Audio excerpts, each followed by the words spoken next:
Hello दोस्तों, आज हम आपकी अगली क्लास में चलेंगे। आपको अगला क्लास लेकर के चलेंगे संख्या पद्धति में अभाज्य गुणनखंडों की संख्या। अभाज्य गुणनखंडों की संख्या कैसे ज्ञात करेंगे, इस पर कैसे कैसे क्वेश्चन बनते हैं, ये चीज आज हम लेकर के चलेंगे। दोस्तों सबसे पहले तो ये हम जानेंगे कि ये अभाज्य संख्या ये क्या होती है। अभाज्य संख्या क्या होती है, इस चीज को पहले हम लोग देखेंगे कि आखिर ये अभाज्य संख्या होती क्या है। अभाज्य वो संख्या होते हैं जिनके सिर्फ केवल दो गुणनखंड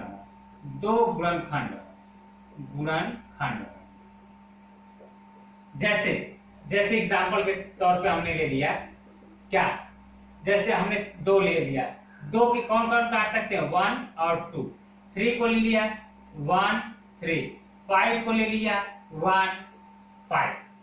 तो इस तरीके से दोस्तों हम ये देखते हैं कि ये संख्याएं कौन कौन सी संख्या हो जाती है, ये संख्याएं अभाज्य संख्या।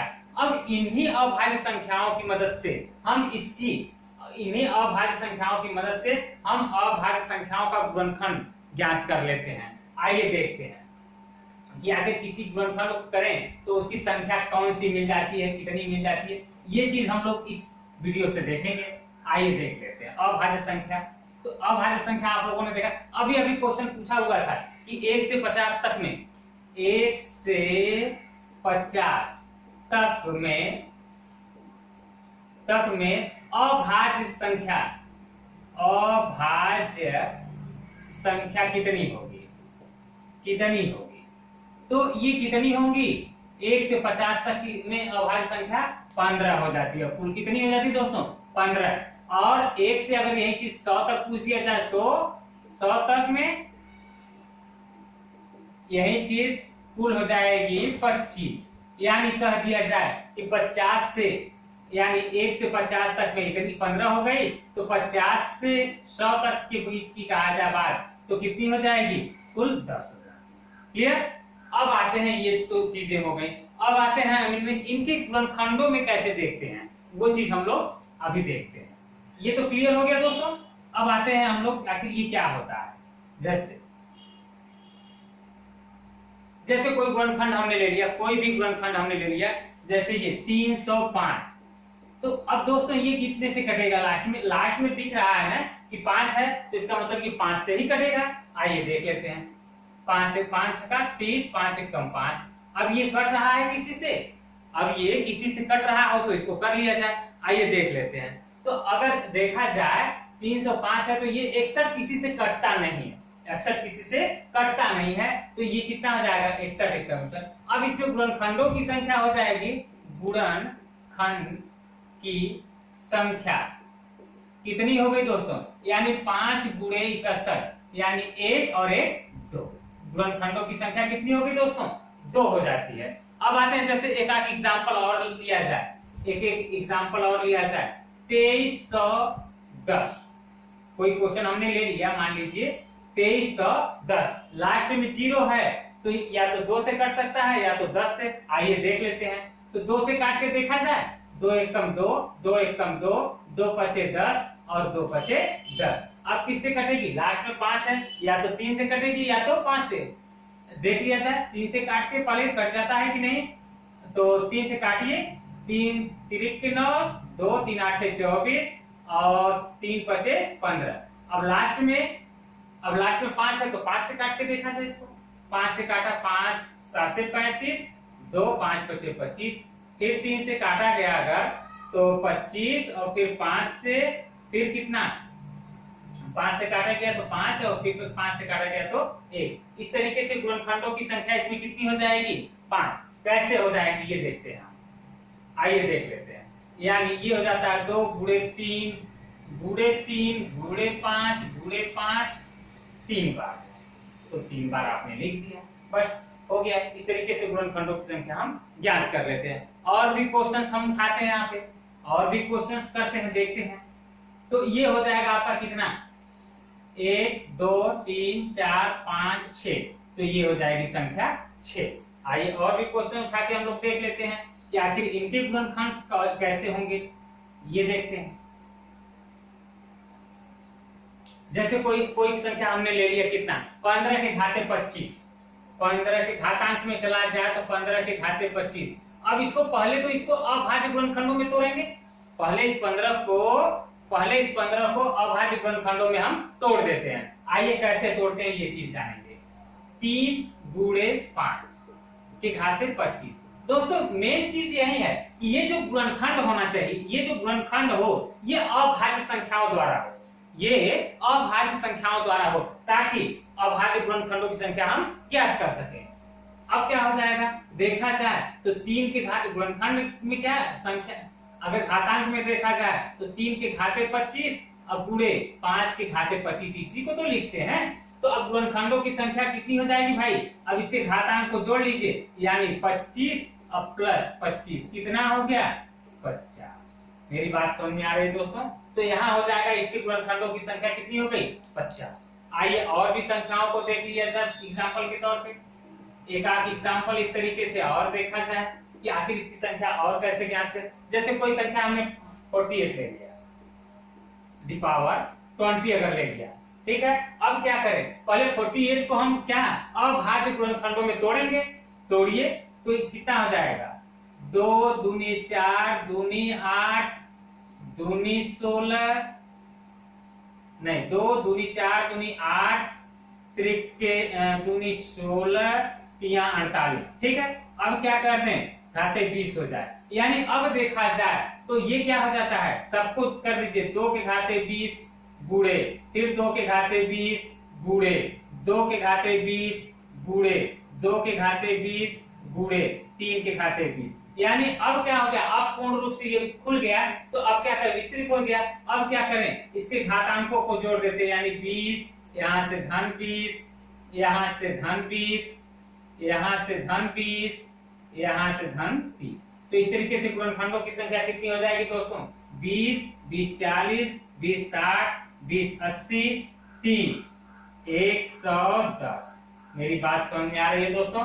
तो इस तरीके से हम किसी भी घातांक का क्या अभाज्य गुणनखंड हम लोग निकाल लेते हैं, ठीक है। आइए एक क्वेश्चन इस तरीके से एग्जांपल के तौर पे और देखा जाए, ताकि आपको किसी प्रकार का कोई कंफ्यूजन ना हो और ना तो परीक्षा में आए हुए प्रश्न छूट पाए। आइए देख लेते हैं। जैसे कोई क्वेश्चन है ऐसा इस टाइप का, अगर थोड़ा सा विस्तृत ले लिया जाए, जैसे 8 के घाते 20 और 8 के घाते 20 कर लीजिए, चाहे 17 के गुणे 17 के घाते 15 कर लीजिए, गुणे एक आध संख्या और भी लेना चाहे तो ले सकते हैं, 15 कुछ 15 में भी ले लीजिए कि घाते 24। इस तरीके से आपकी संख्या थोड़ी बढ़ गई। अब बढ़ गई तो इसको कैसे हल करेंगे, देखते हैं। पहले 8 को हम गुणनखंडों में तोड़ेंगे, कौन से गुणनखंड में, अभाज्य गुणनखंडों में। तो इस तरीके से 2 दूनी 4 दूनी 8, ठीक है। अब ये हो गया 8 के घाते 20 हो गया, गुणे 17 तो अभाज्य संख्या ऑलरेडी है, तो इसलिए 17 के घाते 15 हम रहने देते हैं, गुणे 15 अभाज्य संख्या नहीं है बल्कि भाज्य संख्या है, इसलिए इसे हम अभाज्य संख्याओं में पहले तोड़ देते हैं। तो इस तरीके से लिख दिया जाता है। अब आइए क्या करें दोस्तों, अब इस तरीके से 2 की पावर 20 यानी 2 के घाते 20 गुणे 2 के घाते 20 गुणे 2 के घाते 20 गुणे 17 के घाते 15 अब गुणे 3 के घाते 24 अब गुणे 5 के घाते 24। इस तरीके से हमने खोल दिया, इसको ओपन कर दिया। अब क्या करें, इसके घातांकों को जोड़ लिया जाए। देखिए जैसे 20 धन 20 धन 20 धन 15 धन 24 और धन 24। मेरी बात समझ में आ रही है दोस्तों? इस तरीके से हम बड़ी से बड़ी सवालों को हल कर सकते हैं। आइए देखते हैं। 20 3 60 और ये कितना हो गया भाई, 60 और 15 75 75 और ये हो जाएगा 75 और 8 75 और 40 हो गया 105 और 8 113। इस तरीके से 113 गुणनखंड हो जाते हैं। मेरी बात समझ आ रही है दोस्तों? और भी संख्याओं को लिया जाए ताकि किसी प्रकार का कोई कंफ्यूजन आपके पास न रह जाए। एक एग्जांपल और इस टाइप का ले लिया जाए। जैसे कोई संख्या बोलिए, हाँ ठीक है, 4 के घाते 11 गुणे 5 के घाते 5 और गुणे और 3 के घाते 2 और 13 के घाते मान लीजिए कुछ रख दीजिए, 4 रख दिया आपने, ठीक है। तो इस तरीके से हम करेंगे। आइए देखते हैं।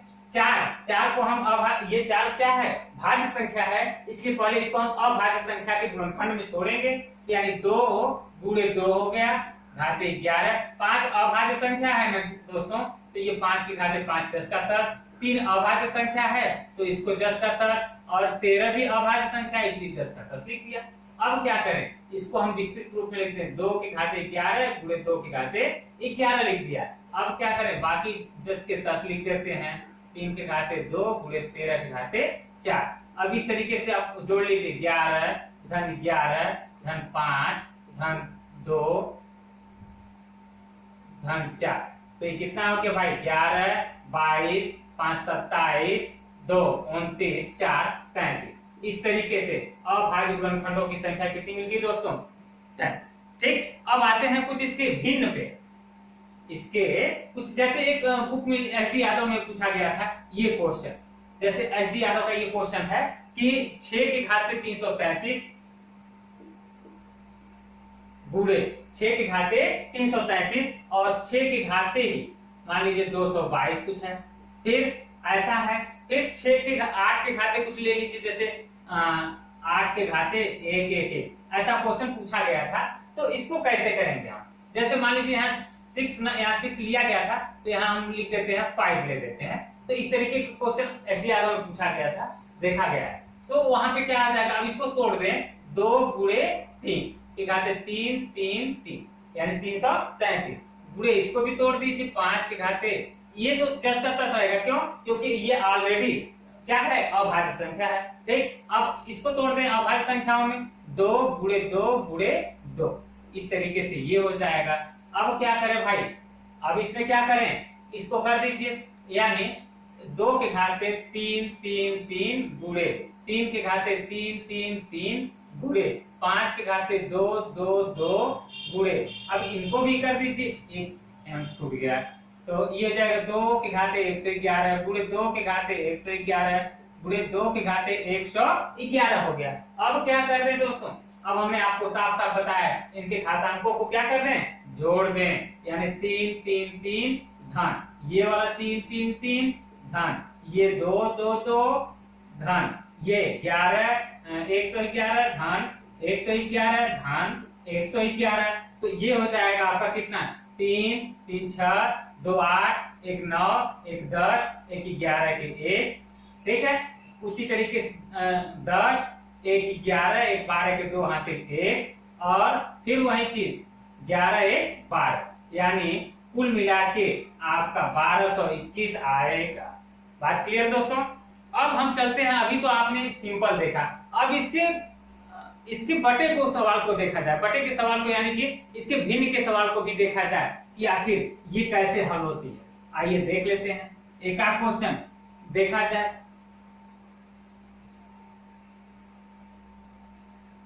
तो एक एग्जांपल देखा जाए कोई लेकर के क्वेश्चन। जैसे कोई सवाल है क्या, 48 के घाते 20 कर दीजिए, 48 के घाते 20, और 48 के घाते 20 कर दिया आपने, ठीक है। फिर 30 के घाते, कुछ 30 के घाते भी कर दीजिए, मान लीजिए ये 15 आपने ले लिया, बटे अब क्या करना है, बटे भी कर दीजिए 20 के घाते 10, 20 के घाते 20, और गुणे, और क्या करना भाई, और भी कुछ बताइए, 15 के घाते 10, अच्छा ठीक है, 15 के घाते भी 10 कर दीजिए। इस टाइप से क्वेश्चन एसडी यादव में पूछा गया था। आइए देख लेते हैं इसको भी हल करके। क्या है, 48 है ना, तो अब क्या करें, कुछ कट पिट रहा है, कट पिट रहा हो तो ये 20 के घाते न करके 12 के घाते था, ठीक है। तो अब क्या करते हैं भाई, 48 बटे 12 के घाते कितना करते हैं, 20, ठीक है। अब ये देखिए, अब यहाँ गुणे, अब यहाँ देखिए 30 बटे क्या, ये तो सेम था, ये 30 इसको 15 गुणे कर दिया जाए, 15 गुणे 2, 15 गुणे 2 के घाते हमने कर दिया कितना, 15 हो गया।